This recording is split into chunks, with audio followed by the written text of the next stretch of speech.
Good morning, everyone. I hope you had a fantastic Easter and were able to spend some time with your family and just enjoy yesterday.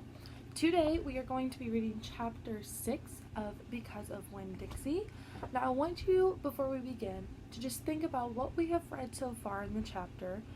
Try to remember what has happened so far in the story, how Opal as a character, what are some of her character qualities, what are some of Dixie's character qualities, as we've discussed those within the past week. So go ahead and just take some time to think about what has happened so far in the story and what our characters are like.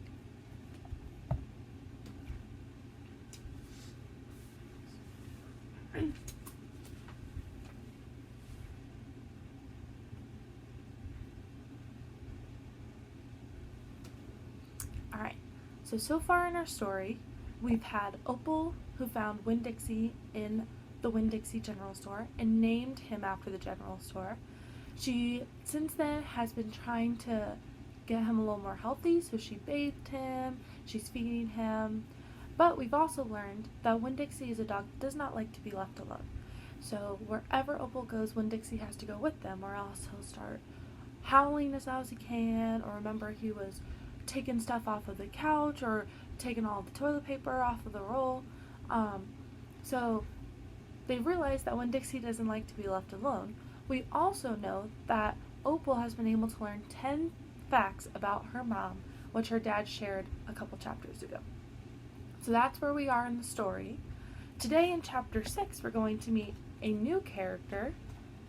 So go ahead and turn to page 40. Show it. Alright, so page 40, and we'll start with chapter 6. I spent a lot of time that summer at the Herman W. Block Memorial Library. The Herman W. Block Memorial Library sounds like it would be a big, fancy place, but it's not. It's just a little old house full of books, and Miss Franny Block is in charge of them all. She is a very small, very old woman with short gray hair, and she was the first friend I made in Naomi. It all started with Winn Dixie not liking it when I went into the library, because he couldn't go inside too. But I showed him how he could stand up on his hind legs and look in the window and see me in there, selecting my books, and he was okay as long as he could see me. But the thing was, the first time Miss Franny Block saw Winn Dixie standing up on his hind legs like that, looking in the window, she didn't think he was a dog. She thought he was a bear. This is what happened. I was picking out my books and kind of humming to myself, and all of a sudden there was this loud and scary scream. I went running up to the front of the library, and there was Miss Franny Block sitting on the floor behind her desk. "Miss Franny," I said, "are you all right?" "A bear," she said. "A bear?" I asked. "He has come back," she said. "He has?" I asked. "Where is he?" "Out there," she said, and raised a finger and pointed at Winn Dixie standing up on his hind legs, looking in the window for me. "Miss Franny Block," I said, "that's not a bear. That's a dog. That's my dog, Winn Dixie."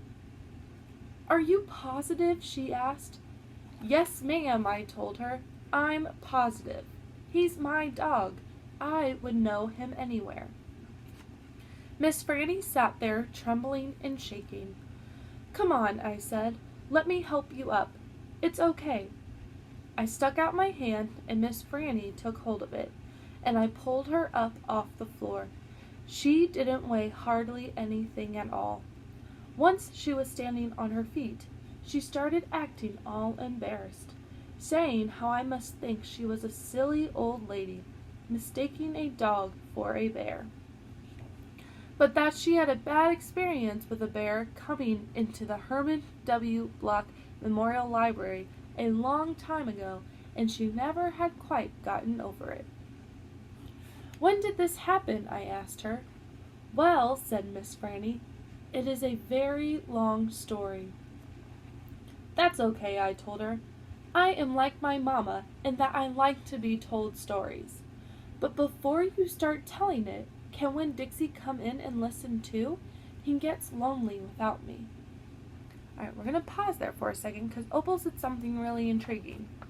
She said that, like her mama, she loves listening to stories. Remember, her mom left when she was very young. When Opal was young, her mom left.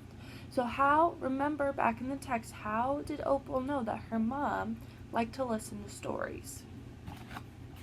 Give you a few moments to just think back as to what we have read.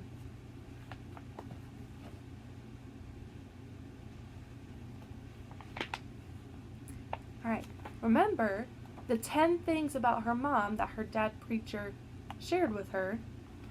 One of those things was that his mom loved to hear stories. So remember, Opal took that whole night to memorize all the facts about her mom. That way, if her mom ever came back, she would be able to recognize her and remember these things. So there was another one where Opal was able to share a common interest with her mom, and she shared that with Miss Franny. Alright, we are going to keep reading. So we're in the middle of page 43. It starts with, "Well, I don't know." Alright, here we go. "Well, I don't know," said Miss Franny. "Dogs are not allowed in the Herman W. Block Memorial Library." "He'll be good," I told her. "He's a dog who goes to church." And before she could say yes or no, I went outside and got Winn-Dixie, and he came in and laid down with a humph and a sigh right at Miss Franny's feet. She looked down at him and said, "He most certainly is a large dog." "Yes, ma'am," I told her. "He has a large heart, too." "Well," Miss Franny said. She bent over and gave Winn-Dixie a pat on the head, and Winn-Dixie wagged his tail back and forth and snuffled his nose on her little old lady feet. "Let me get a chair and sit down so I can tell this story properly." Alright, and that is the end of chapter 6. Before we move on to something else, I want you to think about Miss Franny for a second. She's our new character in this story. We've just met her. I want you to think about how she feels about Winn-Dixie right now. Alright, so look back in your text, try to use textual evidence to help support your answer. How do you think Miss Franny feels about Winn-Dixie? And maybe think back to what has happened before with the bear and see if that can relate to how she might feel about Winn-Dixie.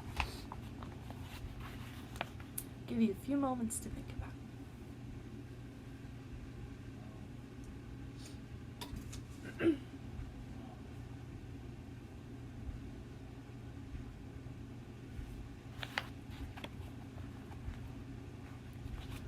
Alright. So one way that Miss Franny might be feeling about Winn-Dixie is she might be a little scared.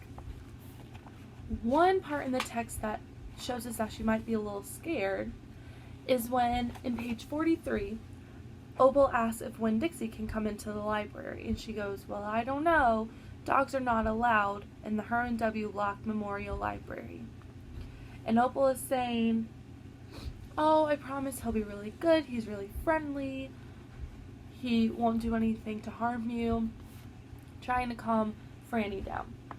Well, then she looks down, Miss Franny, and says, "He most certainly is a large dog." So there are certain things that she says, and also on the page before, she's thinking that Winn-Dixie is a bear, and so she's hiding behind her desk. So that's another part in the story that tells us that she's a little bit afraid of Winn-Dixie. What I would like you to do now is to predict what you think might happen in the next chapter. So the next chapter is Miss Franny's story as to how she saw a bear at the library. what I want you to do is see if you can predict how you think that story might go. So if you want to, you can leave your answer in the comments below this video and share what you think Miss Franny's story about the bear is like. Alright, so once you do that, your next item for today is your 10 things about me paper. Alright, remember, you're supposed to have 10 different things about you. It could be 5, maybe different hobbies, things about you, and then also 5 kind of like character qualities. So maybe you could say, I am kind to others when I do this, or I like being nice to people because, and then explain. So remember, we started this on Thursday, and then Friday we went through each sentence and we edited or revised what we wrote. So maybe you had to fix capitalization, maybe you had to add punctuation, maybe you had some words that were misspelled, and so you had to fix the spelling. Maybe you also had to add some more descriptive words or put more detail in your sentences. That way your reader, whether it be your mom, your dad, your siblings, your grandparents, me, or Mrs. Pergram, to make sure that what you are writing doesn't leave any questions for the reader. You want to make sure that they don't have any doubt as to what you were writing about. Today, we are going to finish our writing assignment, and that we are going to do our final copy.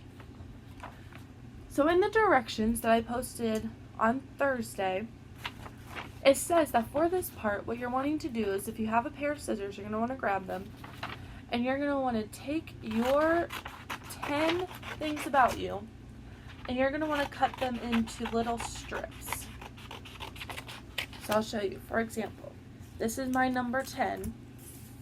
So I have it in a little strip. See if the light will let you see it. I have it in a little strip. So once I have that, I'm just going to place it down. And I'm going to continue doing this for all of my 10 facts. If you don't have scissors and you're not able to cut them out, that is okay. What you can do though is just lay it next to you, and maybe the numbers that are right here, you can organize them on another piece of paper. But what you're going to do is, while you're cutting these out, the reason why you're cutting this out is because you're going to organize them from your least favorite fact about you to your most favorite fact.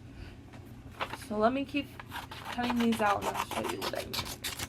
Because what we want you to do is, with your final copy, you're going to have 10 things about you again, but we want it to where number 1 will be your least favorite fact about yourself, and then the farther down the list we go, the closer we'll get to the facts that you really, really love about yourself. Alright. I'm almost done. About 2 more to cut. Okay, so once you have all of them cut, you're going to want to spread them out. So whether you're on the floor or you're on a table, make sure you have room. And you're going to want to spread them out. So right now Miss Kilgore is sitting on the floor. So she's going to try to spread all of these out so she can read what they all say and try to organize them. So once you have all of your 10 strips, you're going to be able to spread them out somewhere and then organize them. So I'm going to try to organize them real quick. So let's say this one.